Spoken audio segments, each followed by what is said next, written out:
Good morning, everyone. It's MJ. Yeah, I'm doing 2 days in a row. I'm kind of on a roll here. So yesterday we left off with me going to bartending school and us just fighting, and I was kind of online a lot, and I was talking to this one guy that was like in the area of where we lived, and like he only spoke Spanish, so I don't know. I was trying to make my ex-husband jealous, and then I was talking to this other guy that was Michael, and he was telling me he had a little girl that needed surgery and needed help or whatever, and I knew he was scamming me, so I didn't want to take money from the family. So I had a beautiful princess diamond ring with sapphires on the side, and three necklace with 3 diamond pendants and diamond earrings. Anyway, so I went over to a jeweler and I said, can you just hold these, just for like a week? He gave me a day or whatever, or a date. So I went ahead, I got the $500, I sent it to this guy, and I don't know how it came out, but I said, I know you don't have a daughter. I know that. I'm just assuming that you need this money so bad that you're going through all this to get it. So, and anyway, I went back down and I tried to get my necklace and my ring and my earrings back, and he said somebody came to him with an offer he couldn't refuse and he sold them. And I was like, you sold them? And I said, you gave me to the state. And he said, I couldn't refuse it. So then I told my ex-husband, and he went down and he tried to talk to the guy, and the guy is still like, nope, sorry. Like, I had an offer I couldn't refuse. I had to take it. So my ex really not giving a shit. Just kind of walked away, and I just kind of chalked it up to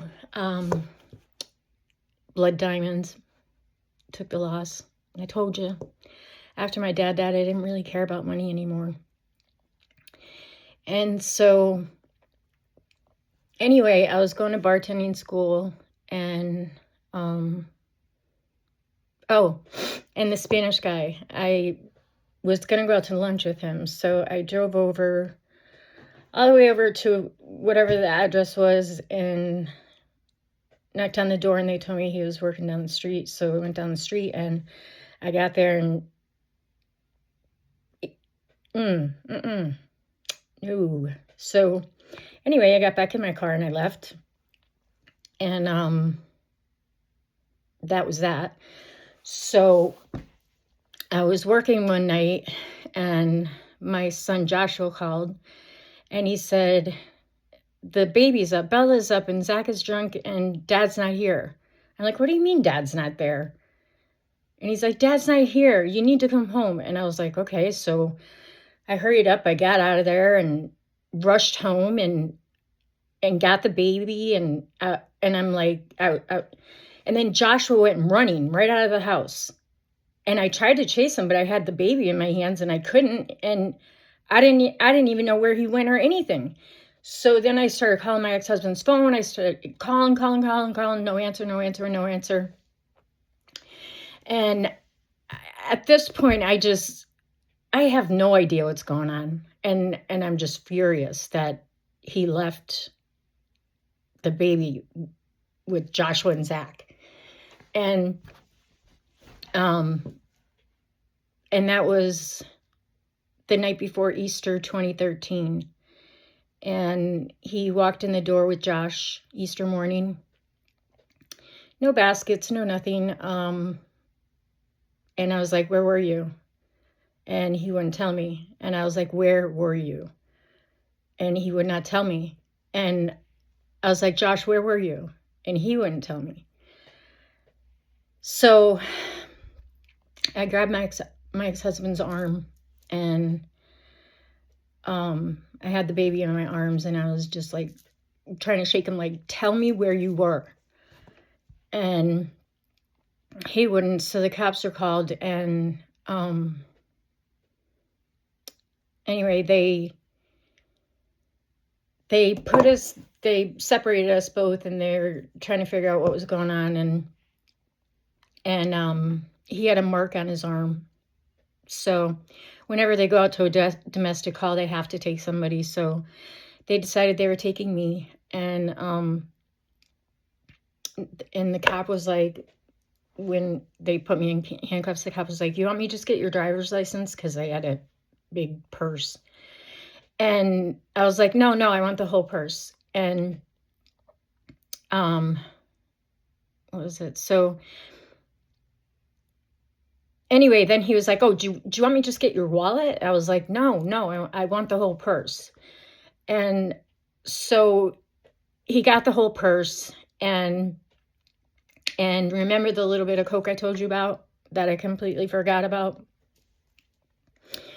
Well, obviously I wouldn't have had him take the purse if I remembered about the Coke. So anyway, they started inventorying my purse, and they found it. So I got charged with that.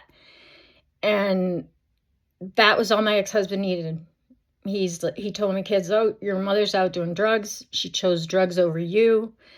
And I was in jail, and I didn't know where I was going to go because my ex-husband served me with a PFA and on him and the younger two kids, and then served me with divorce papers. Like, I don't know who does that to somebody they're in jail for. That was married 25 years. Yeah, just, that was it. PFA, can't come here, divorced, see ya. And I still just couldn't wrap my mind around what was going on. And so I asked my attorney to put the date out, because I didn't know where I was going to go, and I knew I wasn't leaving my children. So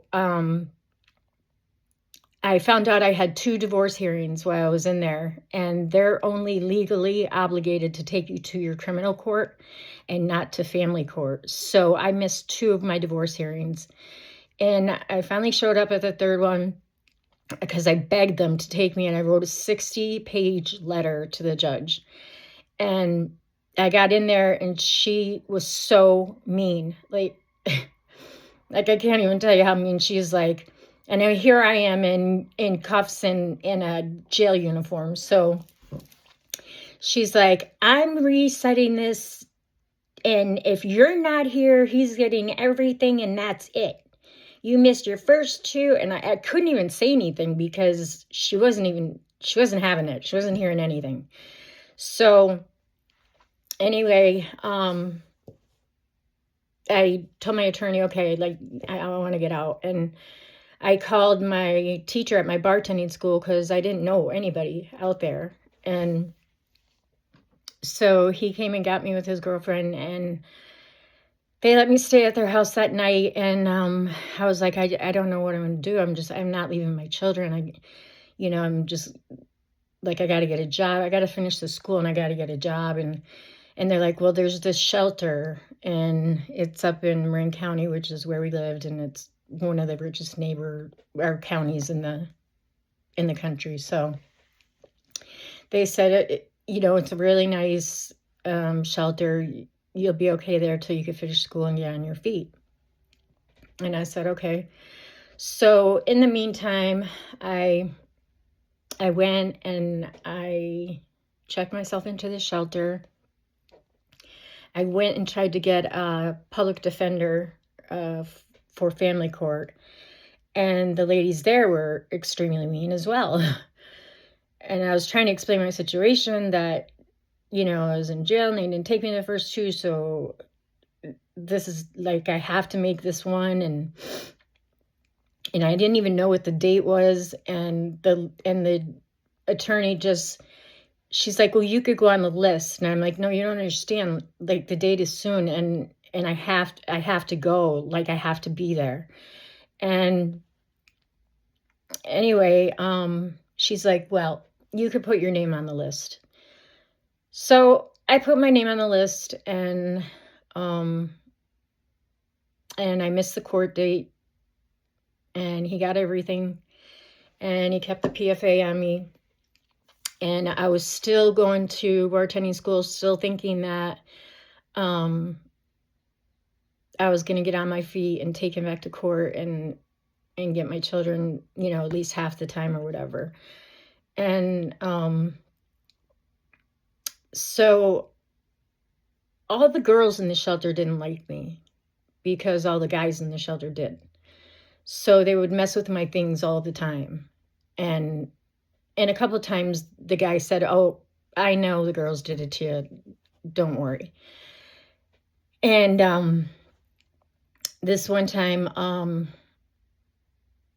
I was getting ready to go to bartending school, and the kitchen's closed at certain times, and I said, oh, I need to eat before I leave. And the one girl said, oh, yeah, you can eat because you're going. And I'm like, are you sure? And she said, yeah, you can eat. So the counselor comes and basically tells me I'm in violation, and that's like another check, which I think I already had like 2. So I went into my room and I was just so mad, and I was just like, oh, Karma's gonna get her. And anyway, she came in, she told me I was thrown out, and I was like, what? Like, you cannot throw me out, please. I have nowhere to go. So she threw me out, and I was literally out on the streets, and there was a couple guys from the shelter, and I had been there for like a month by then, and so I knew them a little bit, and you have to remember, like, I went from my father's house to my ex-husband's house. Like, I did, and I only surrounded myself with my family. I didn't know anything about anything. I'm completely naive and gullible, and I believe the best in everybody, and I still do to this day. I'm not as naive as I was, but in a lot of ways, I still am very naive because I believe the best in people. So they said, oh, we're going to get a hotel.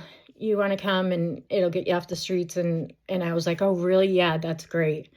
So they put a line out on the desk, and they said it's cocaine. Go do it. And I'm like, no, I'm okay. I just wanted to have a clear head, and they were insistent that I do it. So I'm like, okay, it's only cocaine. I've done it before. So I did it. And I tried to not jump off a cliff the next 3 days. I don't even remember the next 3 days. I was later told by an undercover cop that it had heroin, angel dust, I don't know, PCP, meth, coke. I mean, it had everything in it. And my body was not used to that at all. So it hit me very, very hard. And I was very mad. And remember when I told you that I used to talk to people online through me and my JC, and I still talk to people online, but now that my life is turned upside down, I don't know who's listening. I don't know what is going on. I don't know anything. And I still was in denial that my ex-husband just did this. And I'm sorry, when I did get out of jail, I went over to CVS where my oldest son was working. And I said, so how is everybody? Is your dad and her okay? Like, just throwing something out there. I don't even think I said her. I just said, is everybody okay? Like, and he's like, who, Dad and Claudia? And like everything in me just sank, and I wanted to fall to the floor, and I couldn't, not in front of my son. So I just said, okay, I love you. I'm working on finishing school and getting on my feet and taking your dad back to court for the kids. And he said, okay. So as soon as I got outside, I just fell to the ground and I cried and I cried. And I just, everything made sense. All of a sudden, all of those signs just, and it didn't all click. Like I still just didn't think that he would just throw me away after 25 years, like married 23, like we were kids, we grew up together. Like I couldn't believe it. And so anyway, I'm gonna stop there and we will pick up tomorrow or another day. But this is when things really start going downhill. All right, thanks. Love y'all. Bye.